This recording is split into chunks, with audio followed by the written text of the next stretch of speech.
Couple of years ago, we were taking a family road trip through Arizona, and one evening as we were driving through the desert, my mom piped up and said, I believe it's about this time of evening that the jackalopes come out.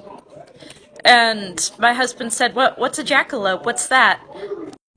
I started playing along and I was like, oh yeah, in the US, we have this species of rabbit that grows antlers out of its head. And my husband's like, huh, that's interesting.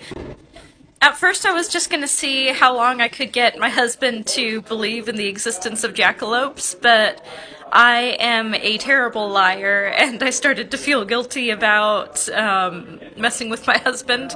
So I told him, like, oh, they're just made up. But then, I read in a book about Shope papillomavirus. Shope papillomavirus is a virus which affects different species of rabbits and hares and causes keratinous growths to grow out of different parts of their keratinous. Excuse me, that's not a word I use commonly in daily conversation.